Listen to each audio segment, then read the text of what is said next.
Hello साथियों, मैं सुमन कुंज एक बार फिर से आप सभी का अपने YouTube channel study with Kunj 2 पर स्वागत करता हूं। दोस्तों, आज का यह video lecture chemistry test series का तीसरा वीडियो लेक्चर है, जिसमें मैं रसायन विज्ञान का 30 महत्वपूर्ण प्रश्न लेकर आया हूं। तो आइए शुरू करते हैं और देखते हैं आज का पहला प्रश्न। और जब तक मैं प्रश्न पढ़ूंगा और उसका ऑप्शन पढ़ूंगा, तब तक क्या करना है, आपको खुद उसका आंसर बताना है, ताकि आप देख सकें कि आपका कितना आंसर सही हो पाता है। तो आइए शुरू करते हैं और देखते हैं आज का पहला प्रश्न। मैग्नीशियम के दहन से जो उत्पाद बनते हैं वह है अम्लीय, उदासीन, क्षारीय या इनमें सभी। तो दोस्तों, इसका सही आंसर हो जाएगा क्षारीय। अब बढ़ते हैं अगले प्रश्न की तरफ। अगला प्रश्न इस प्रकार से है, आभूषण बनाने वाला सोना होता है कितने कैरेट का? जी हाँ, आभूषण बनाने वाले सोना होता है ऑप्शन ए 22 कैरेट का, ऑप्शन बी 24 कैरेट का, ऑप्शन सी 16 कैरेट का और ऑप्शन डी 23 कैरेट का। तो दोस्तों, इसका सही आंसर हो जाएगा ऑप्शन ए 22 कैरेट। अब बढ़ते हैं अगले प्रश्न की तरफ। अगला प्रश्न इस प्रकार से है, निम्न में से कौन अधातु पानी में डुबाकर रखी जाती है? जी हाँ, निम्न में कौन से धातु को या किस धातु को पानी में डुबाकर रखा जाता है? Option A sulphur, option B श्वेत फास्फोरस, ऑप्शन डी लाल phosphorus, option D iodine.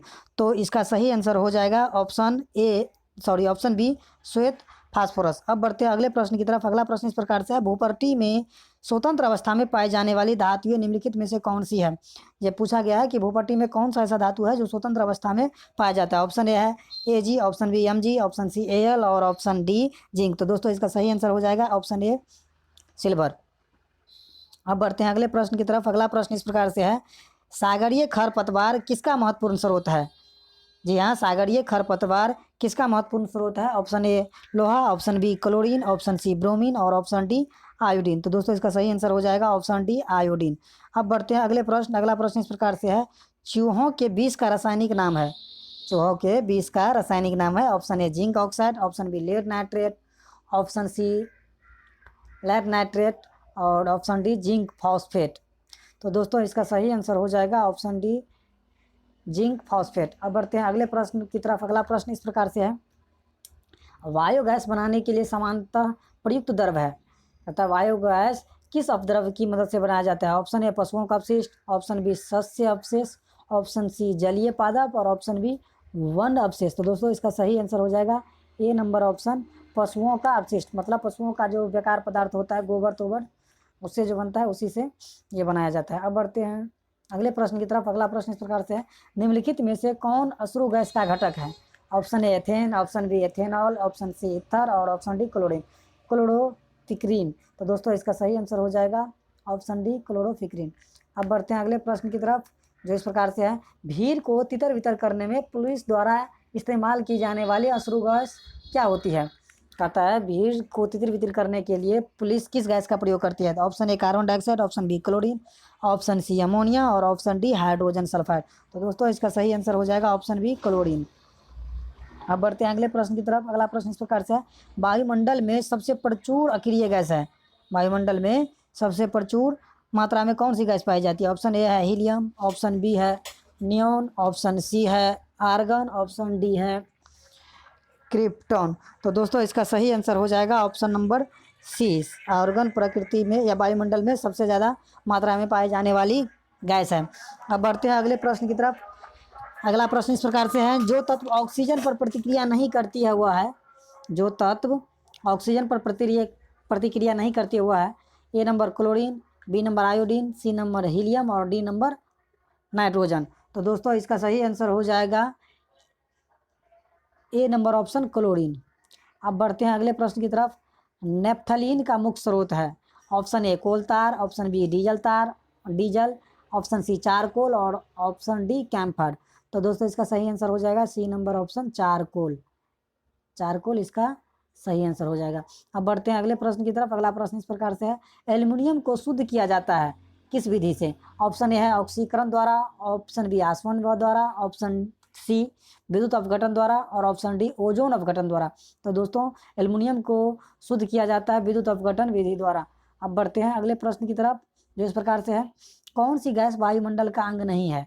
Option A nitrogen, option B helium, option C chlorine, इनमें से कोई नहीं। और तो नाइट्रोजन तो है ही, क्योंकि वायुमंडल में 78% नाइट्रोजन है। हीलियम गैस है ही, क्योंकि कुछ मात्रा में पाई जाती है, लेकिन क्लोरीन गैस वायुमंडल का अंग नहीं है, तो इसीलिए इसका सही आंसर हो जाएगा सी नंबर ऑप्शन। अब बढ़ते हैं अगले प्रश्न की तरफ। साबुन बनाने में निहित प्रक्रिया कौन सी है? पूछा गया कि साबुन बनाने की प्रक्रिया को क्या कहा जाता है? ऑप्शन बी जल अपघटन, ऑप्शन बी साबुनीकरण, ऑप्शन सी द्रवन, ऑप्शन डी बहुलीकरण। दोस्तों इसका सही आंसर हो जाएगा बी नंबर ऑप्शन साबुनीकरण। अब बढ़ते हैं अगले प्रश्न की तरफ। अगला प्रश्न इस प्रकार से है, आंतरिक संक्रमण तत्वों की कुल संख्या कितनी है? Option A 16, option B 28, option C 32 और ऑप्शन डी 46। तो दोस्तों इसका सही आंसर हो जाएगा बी नंबर ऑप्शन 28। कितना? 28। ऑप्शन बी इसका सही आंसर है। अब बढ़ते हैं अगले प्रश्न की तरफ। बड़े नगरों में वायु प्रदूषक के मुख्य कारण क्या है? कहता है बड़े नगर में जो वायु प्रदूषण की घटना होती है या वायु प्रदूषण जो होती है अधिक मात्रा में, उसका मुख्य कारण क्या है? ए नंबर ऑप्शन मलजल, बी नंबर निलंबित कण, ऑप्शन सी जीवाश्मी ईंधन का दहन और तापीय विद्युत संयंत्र। तो दोस्तों इसका सही आंसर हो जाएगा बी नंबर ऑप्शन निलंबीय कण, जो वाहनों के चलने से निकलता है और धुआं, उसमें ये पाया जाता है। अब बढ़ते हैं अगले प्रश्न की तरफ। अगला प्रश्न इस प्रकार से, निम्नलिखित में से वह कौन सा अम्ल है जो मूलतः कार्बनिक नहीं होता? ऑप्शन ए लैक्टिक अम्ल, ऑप्शन बी सल्फ्यूरिक अम्ल, ऑप्शन सी सैट्रिक अम्ल, ऑप्शन डी ऑक्जेलिक अम्ल। तो दोस्तों इसका सही आंसर हो जाएगा बी नंबर ऑप्शन सल्फ्यूरिक अम्ल। अब बढ़ते हैं अगले प्रश्न की तरफ। अगला प्रश्न इस प्रकार से है, गैस के गुब्बारे में हाइड्रोजन गैस की जगह हीलियम गैस का प्रयोग क्यों किया जाता है? क्योंकि ऑप्शन ए है हाइड्रोजन से हल्की होती है, ऑप्शन बी हाइड्रोजन से अधिक प्रचुरता में पाई जाती है, ऑप्शन डी अदाय होता है और ऑप्शन डी अधिक अस्थायी होता है। तो दोस्तों इसका सही आंसर हो जाएगा सी नंबर ऑप्शन अदाय, मतलब हीलियम गैस में आग नहीं पकड़ती है। अब बढ़ते हैं अगले प्रश्न की तरफ, जो इस प्रकार से है, खाने के सोडा का रासायनिक नाम क्या है? जी हाँ, खाने के सोडा का रासायनिक नाम क्या है? Option A sodium carbonate, option B sodium bicarbonate, option C sodium nitrate, option D sodium nitrate. तो दोस्तों इसका सही आंसर हो जाएगा, खाने के सोडा का सूत्र हो जाएगा सोडियम बाइकार्बोनेट, ऑप्शन बी इसका राइट आंसर। अब बढ़ते हैं अगले प्रश्न की तरफ। अगला प्रश्न इस प्रकार से है, सोडियम बाइकार्बोनेट का वाणिज्यिक नाम क्या है? Option A washing soda, option B baking soda, option C bleaching powder और ऑप्शन डी सोडा ऐश। तो दोस्तों खाने के सोडा या सोडियम बाइकार्बोनेट का व्यापारिक नाम है बेकिंग सोडा, तो इसलिए इसका भी आंसर हो जाएगा बी नंबर ऑप्शन। अब बढ़ते हैं अगले प्रश्न की तरफ। सिरके का मुख्य अंग होता है? Option A formic acid, option B salicylic acid, option C acetic acid और ऑप्शन डी एसिटिक एसिड। तो दोस्तों इसका सही आंसर हो जाएगा C number option acetic acid. अब बढ़ते हैं अगले प्रश्न की तरफ। अगला प्रश्न इस प्रकार से है, साधारण लवण का रासायनिक नाम क्या है? Option A sodium chloride, option B sodium nitrate, option C ammonium chloride, option D calcium chloride. तो दोस्तों इसका सही आंसर हो जाएगा A number option sodium chloride, जिसका फार्मूला होता है NaCl। अब बढ़ते हैं अगले प्रश्न की तरफ। अगला प्रश्न इस प्रकार से है, प्राकृतिक रबर किसका बहुलक है? ऑप्शन ए है isoprene, option B styrene, option B butadiene और ऑप्शन डी एथिलीन। तो दोस्तों इसका सही आंसर हो जाएगा आइसोप्रीन। प्राकृतिक रबर जो है आइसोप्रीन का बहुलक है। A number is the right answer. अब बढ़ते हैं अगले प्रश्न की तरफ। अगला प्रश्न इस प्रकार से है, कार्बन मोनोऑक्साइड एक ज्वलनशील गैस है, निम्नलिखित में से और कौन सी ज्वलनशील है?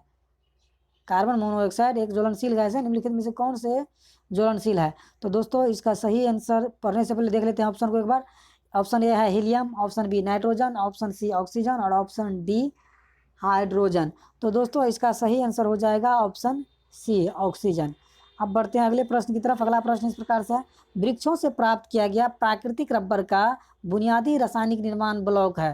कहता है ये जो प्राकृतिक रबर प्राप्त होता है वो पेड़ पौधे से, उसका किसका वो रासायनिक निर्माण ब्लॉक है? तो दोस्तों ए नंबर ऑप्शन है आइसोप्रीन, बी नंबर ऑप्शन है विनाइल क्लोराइड, ऑप्शन सी है एसिटिलीन और ऑप्शन डी है नियोप्रीन। तो दोस्तों इसका सही आंसर हो जाएगा ए नंबर ऑप्शन आइसोप्रीन। अब बढ़ते हैं अगले प्रश्न की तरफ। अगला प्रश्न इस प्रकार से है, लाफिंग गैस का रासायनिक नाम क्या है? Option A nitric oxide, option B nitrogen dioxide, option C nitrogen pentaoxide और ऑप्शन डी नाइट्रस ऑक्साइड। तो दोस्तों इसका सही आंसर हो जाएगा D number option nitrous oxide. अब बढ़ते हैं अगले प्रश्न की तरफ। अगला प्रश्न इस प्रकार से, अम्लीय वर्षा में प्रायः क्या अधिक मात्रा में होता है? ए नंबर ऑप्शन कार्बोनिक अम्ल, बी नंबर हाइड्रोक्लोरिक अम्ल, सी नंबर नाइट्रिक अम्ल और डी सल्फ्यूरिक अम्ल। तो दोस्तों इसका सही आंसर हो जाएगा ऑप्शन डी सल्फ्यूरिक अम्ल। अब बढ़ते हैं अगले प्रश्न की तरफ। अगला प्रश्न इस प्रकार से है, शर्करा या मंड के किण्वन से प्राप्त होता है? A number option ethanol, B number ethanol, C number methanol और डी नंबर मैथेनॉल। तो दोस्तों इसका सही ऑप्शन हो जाएगा option A is the right answer. अब बढ़ते हैं अपने अंतिम प्रश्न की तरफ। अंतिम प्रश्न इस प्रकार से है, कौन सी अक्रिय गैस यौगिक बना सकती है? Option A helium, option B xenon, option C krypton और ऑप्शन डी आर्गन। तो दोस्तों इसका सही आंसर हो जाएगा जिनोन। जिनोन जो है वह यौगिक बना सकता है। तो इस प्रकार से हम लोगों ने आज 30 प्रश्नों का सेट पूरा किया और मैंने सभी का आंसर बताया। तो देख लीजिए कि आप सभी का कितना आंसर सही हुआ। यदि आपका जवाब 20 और 25 के बीच में आता है तो आपकी तैयारी बहुत ही अच्छी है। यदि आपकी मार्क्स 15 और 20 के बीच में आता है तो आपको थोड़ा सा और मेहनत करने की आवश्यकता है, तब जाकर के आप अच्छी रैंक हासिल कर सकते हैं। और बाद में मैं यही कहना चाहूँगा कि आप मेरे चैनल से ज़रूर जुड़े और ऐसे ही प्रश्नों का सेट मैं प्रत्येक विषय का मैथ का भी लेके आऊँगा, फिजिक्स का भी लेके आऊँगा। तो इस प्रकार से आप मेरे चैनल से जुड़े और पॉलिटेक्निक की बेस्ट तैयारी करें, जो आपको सरकारी कॉलेज में दाखिला लेना में मदद करेगी। धन्यवाद।